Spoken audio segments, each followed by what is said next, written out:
Good afternoon students. अब अपना first chapter complete हो चुका है फिजिक्स में और अभी भी उसके संबंध में कुछ आपको डाउट्स हैं तो आप कॉल करके पूछिए।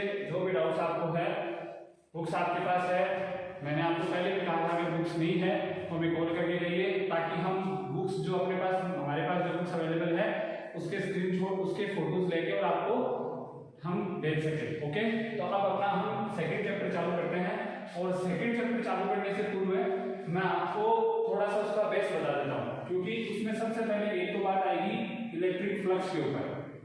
सबसे पहले एक बात आएगी उसमें इलेक्ट्रिक फ्लक्स के ऊपर। इलेक्ट्रिक फ्लक्स का मतलब होता है विद्युत फ्लक्स। ओके, इलेक्ट्रिक फ्लक्स का मतलब होता है विद्युत फ्लक्स।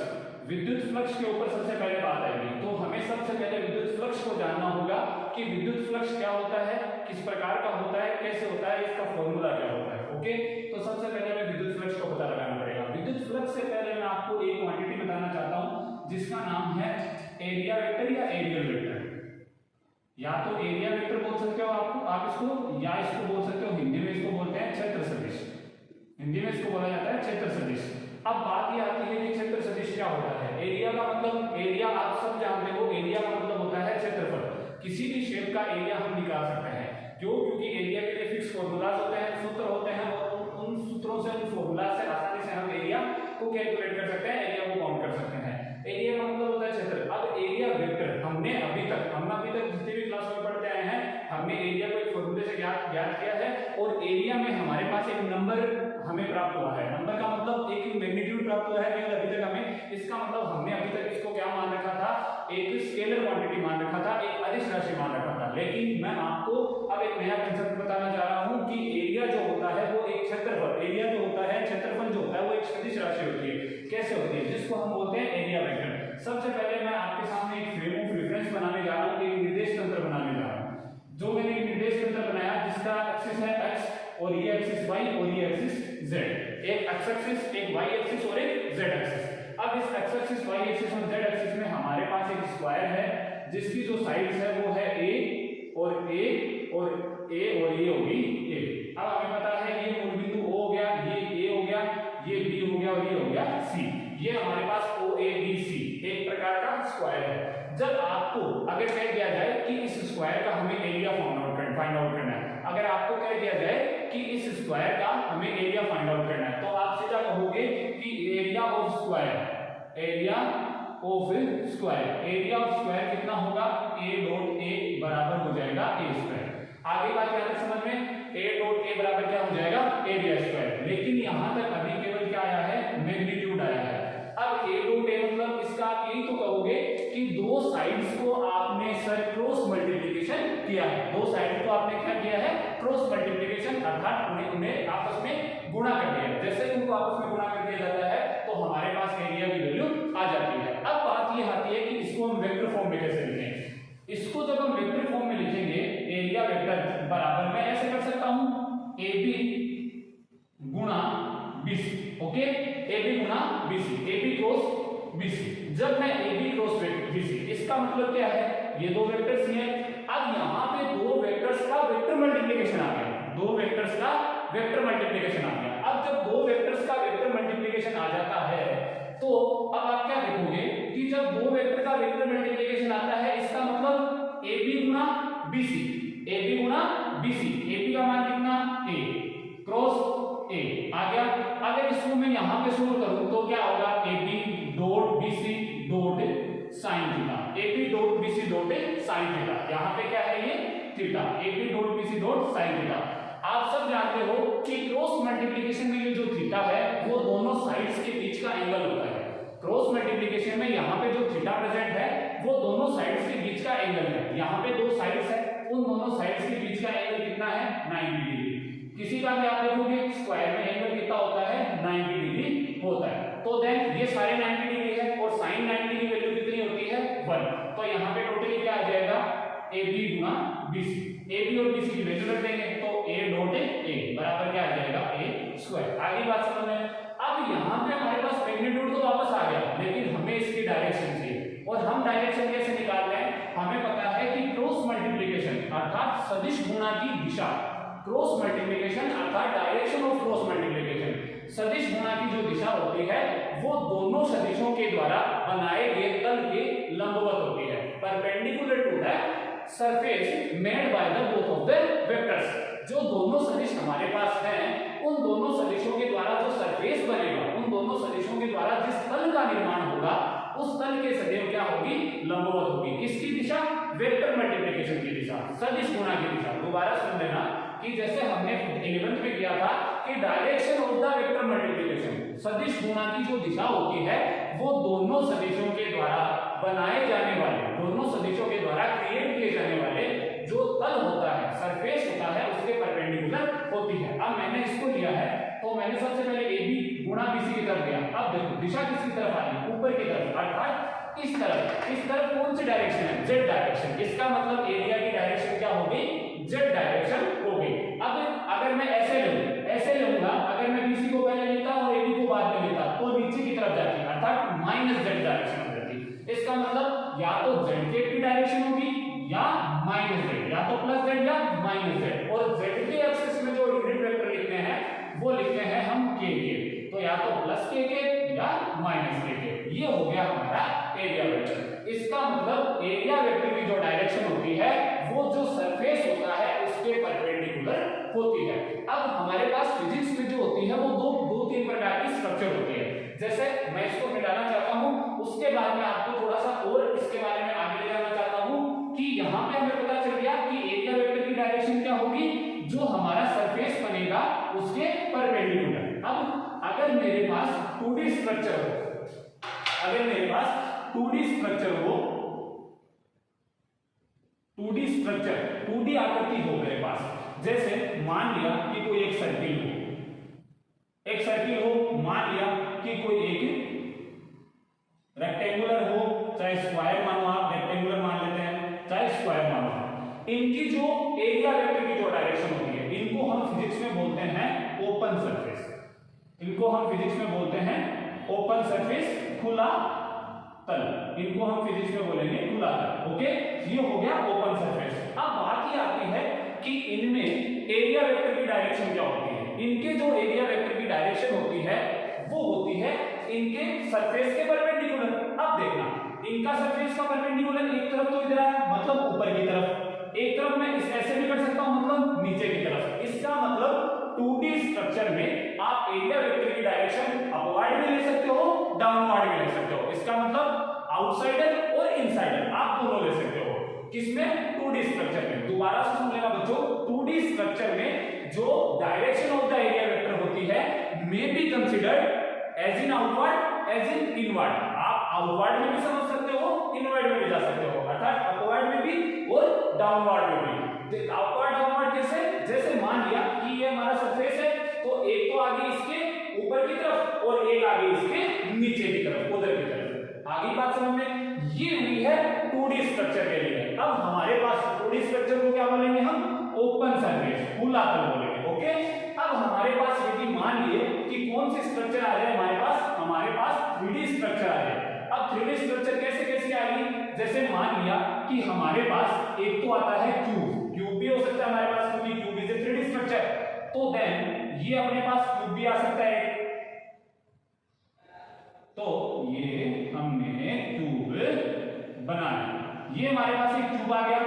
अब क्यूब के बाद में एक बेलन भी आ सकता है आपके पास, सिलेंडर भी आ सकता है आपके पास, सिलेंडर भी इज ए 3D स्ट्रक्चर। एक आपके पास आ सकता है स्फीयर भी आ सकता है आपके पास, क्या आ सकता है आपके पास, एक स्फीयर भी आ सकता है, गोला भी आ सकता है, क्यूब भी आ सकता है, घन भी आ सकता है, सिलेंडर आ सकता है, बेलन भी आ सकता है। ये कौन सी स्ट्रक्चर है, ये 3D स्ट्रक्चर है बच्चों। अब इस 3D स्ट्रक्चर को अपन फिजिक्स में बोलते हैं क्लोज्ड सरफेस। क्या बोलते हैं, क्लोज्ड सरफेस। 2D स्ट्रक्चर को हमने क्या बोला था, बंद सरफेस, और इसको क्या बोलेंगे, क्लोज्ड सरफेस बोलेंगे, बंद तल या बंद सतह। ओके, अब बात आती है कि इनमें एरिया वेक्टर की डायरेक्शन कौन सी होती है। देखो, अगर इसको हम एच को नामांकित करते हैं, नोमिनाइज करते हैं, ABCD EFGH। ओके, अब यहां पे मान लिया कि मेरे को BCGF का मेरे को अगर एरिया वेक्टर निकालना है तो इसका एरिया वेक्टर केवल आप बाहर की तरफ लोगे। 2D 2D स्ट्रक्चर के भांति अंदर की तरफ नहीं ले सकते। इसका मतलब 3D स्ट्रक्चर में एरिया वेक्टर की डायरेक्शन केवल और केवल आउटवर्ड होती है। Direction of area vector in 3D structure, सदिश, क्षेत्र सदिश या क्षेत्रफल सदिश की जो दिशा होती है त्रिविमीय ज्यामिति में वो केवल बाहर की तरफ होती है। अब अगर कोई कहते कि इस तल की क्या होगी फिर, तो फिर इस तल की इधर की तरफ, अगर कोई कहते इस तल की तो इस तल की ऊपर की तरफ, इस तल की नीचे की तरफ। ओके, अब आपको कोई कहते कि इस तल की क्या होगी तो ऊपर की तरफ, इस तल की नीचे की तरफ, ये जो सामने वाला तल है इस तल की ऊपर की तरफ। अब अगर ये कह दे तो हमेशा ध्यान रखना जब भी कोई स्फीयर हो या कोई सर्किल हो उसके परपेंडिकुलर कोई डायरेक्शन बाहर की तरफ निकालनी हो तो वो हमेशा सेंटर से होकर जाती है।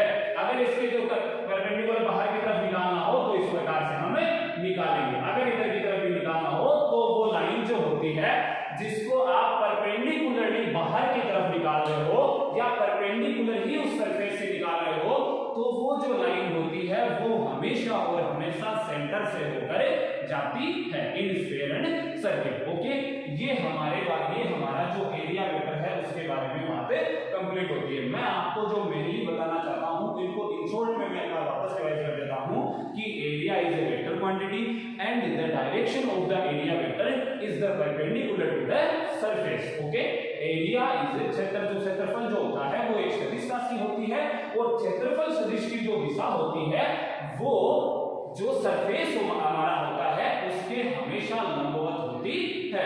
2D structure, in 2D structure we can get the direction of the area vector in outside and inside, दोनों बोथ साइड हम ले सकते हैं, अंदर की तरफ भी ले सकते हैं बाहर की तरफ ले सकते हैं। But in 3D structure only direction will be in upward या आउटसाइड डायरेक्शन, केवल हमेशा और हमेशा 3D स्ट्रक्चर जो होता है उसमें जो एरिया वेक्टर की जो डायरेक्शन होती है वो हमेशा बाहर की तरफ होगी। ये बात आप ध्यान रखना। अब हमारा जो मेन टॉपिक है वो है इलेक्ट्रिक फ्लक्स, उसके ऊपर हम आते हैं। ये होगी एरिया वेक्टर की डायरेक्शन। अब देखना भाई इलेक्ट्रिक फ्लक्स क्या होता है। सबसे पहले मैं बोर्ड के ऊपर इसकी डेफिनेशन लिख रहा हूं। इलेक्ट्रिक फ्लक्स क्या होता है? The number of field lines passing, number of field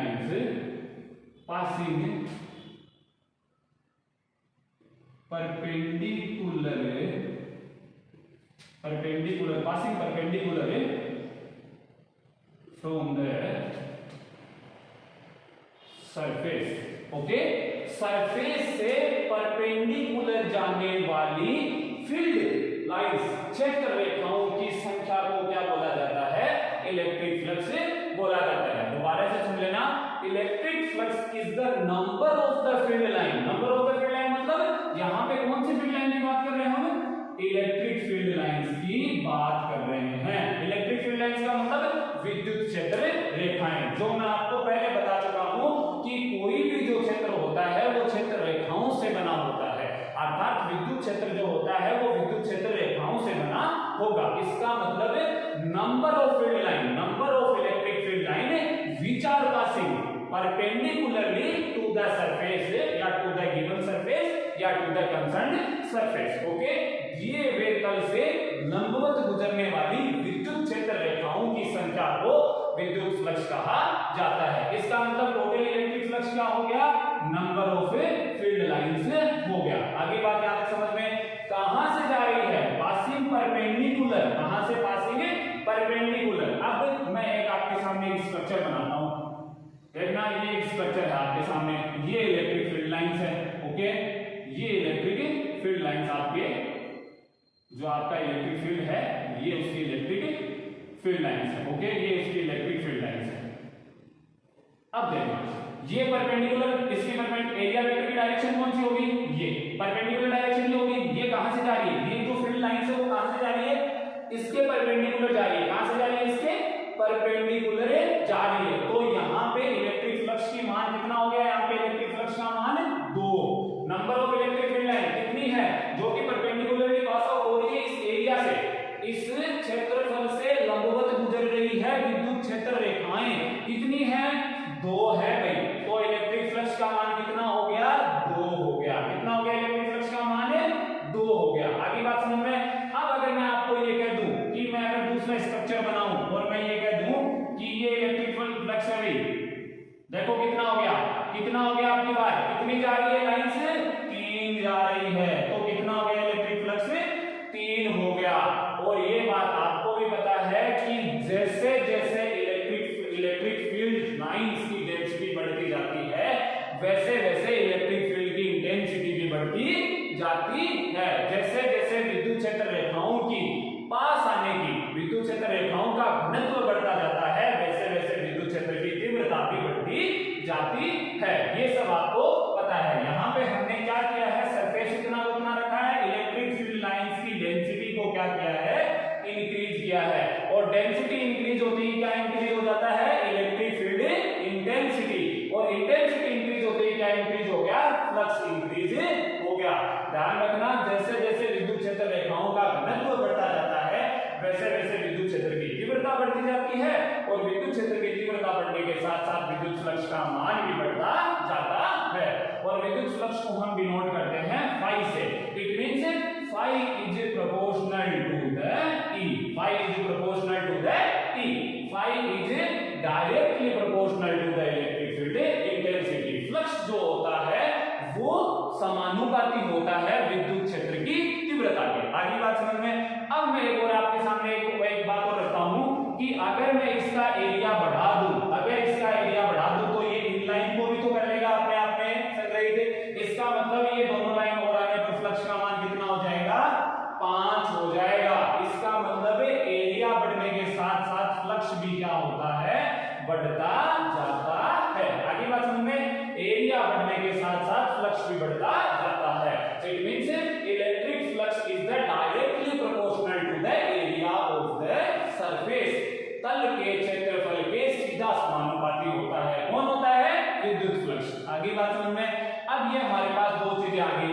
अगर इनको कंबाइंड रूप में हम लिखेंगे, जैसे हम फॉर्मूला में लिखते हैं, तो हमारे पास आ जाता है E डॉट A। अब आप कहोगे E डॉट A क्या आ गया। अब भाई E डॉट A, यहाँ पे E vector dot A vector लगाया है मैंने, E vector dot A vector, और यहाँ पे प्रोपोर्शनलिटी का साइन हटाते हुए किसका साइन लगा देते हैं, बराबर का साइन लगा देते हैं, और जो कांस्टेंट होता है उसको मान देते हैं A। ओके। अब यहाँ पे E डॉट A, यहाँ पे दो वेक्टर्स का डॉट मल्टीप्लिकेशन आ गया। क्या आ गया, दो वेक्टर्स का डॉट मल्टीप्लिकेशन, अदिश गुणा आ गया दो सदिशों का। और जब दो सदिशों का अदिश गुणा आ जाता है तो वहां पे जो हमें राशि प्राप्त होती है, जो क्वांटिटी प्राप्त होती है, उसको हम कौन सी क्वांटिटी बोलते हैं, स्केलर क्वांटिटी, अदिश राशि बोलते हैं। इसलिए हमारा फ्लक्स कौन सी राशि हो गया, अदिश राशि हो गया। ओके। अब यहाँ पे अगर मैं बात करना चाहूं कि E डॉट A, इसको मैं एक्सटेंड करना चाहूं, तो जब एक्सटेंड करूंगा तो मेरे पास मान आएगा EA cos थीटा। ओके। क्या मान आया मेरे पास, EA cos थीटा। अब बात आती है यहाँ पे थीटा के ऊपर। व्हाट इज थीटा, एंगल कहाँ का है theta, where is made by theta, या इनको बनाता कौन है एंगल को। तो एंगल हमें पता है कि जब एंगल आता है मल्टीप्लिकेशन में, तो वो एंगल जो होता है वो उन दोनों वेक्टर्स के बीच में बनता है। अब दोनों वेक्टर्स के बीच में कहाँ बना सर, हमें तो कहीं दिखाई नहीं दे रहा। तो हम इसको एक बार डायग्राम, दूसरा डायग्राम बनाते हैं, उसमें मैं आपको दिखाता हूँ कि ये एंगल कहाँ बना। इसका मतलब यहाँ पे हमारे फ्लक्स कौन सी क्वांटिटी होगी, स्केलर क्वांटिटी। बिकॉज आप डेफिनेशन से भी शो होता है कि नंबर ऑफ फील्ड लाइंस, केवल फील्ड लाइंस की संख्या है, और संख्या जो होती है वो हमेशा स्केलर क्वांटिटी होती है। बच्चों ध्यान रखना ये बात है कि जब भी नंबर आ जाए it means is known as scalar quantity. Okay. अब मैं आपको दिखाता हूं कि ये एंगल कहां से क्रिएट होता है। देखना, मेरे पास मान लिया कि ये कोई सरफेस है मेरे पास, इस सरफेस की जो एरियल वेक्टर की डायरेक्शन है वो ये है, ये एरियल वेक्टर की डायरेक्शन। मान लीजिए कि इलेक्ट्रिक फील्ड लाइन यहां से जा रही है, तो ये जो एंगल होता है वो एंगल कौन सा होता है, थीटा होता है। अब देखना, अब इस A को मैं दो कंपोनेंट्स में डिवाइड कर सकता हूं, जैसे हम 11th में करते थे। तो इसका जो ये कंपोनेंट जिसके साथ में एंगल क्रिएट हो रहा है वो तो हो जाएगा E cos थीटा, वो हो जाएगा E cos theta. But in the perpendicular direction the component will be E sin theta. Okay, but we can show and we know that the field lines the number of straight lines which are passing perpendicular to the surface will be in the direction of the aerial vector. Okay, so then the electric field lines which known as electric flux due to the E cos theta, या we can say that is in electric in E cos theta direction. Okay, तो then अपन सीधा जब multiply करना चाहें तो हम कर सकते हैं E cos theta Guna A, E cos theta Guna A, क्योंकि हमें तो ये चाहिए परपेंडिकुलर जाने वाली। अब cos theta, और हमें ये भी पता है E is a vector quantity and A also is a vector quantity because इसको हम प्रूव करके आ चुके हैं पीछे। तो देन जब इसको हम साथ में लिखेंगे तो हमारे लिए लिखा जाएगा E dot A, it means the scalar product of the two vectors E and A is known as electric flux. Okay, ये हमारा इलेक्ट्रिक फ्लक्स का जो चैप्टर होता है वो कंप्लीट होता है। उसके बाद हमारे पास एक लॉ आ जाता है जिसको बोलते हैं गोस लॉ। ओके, गोस लॉ आ जाता है, वो गोस लॉ हम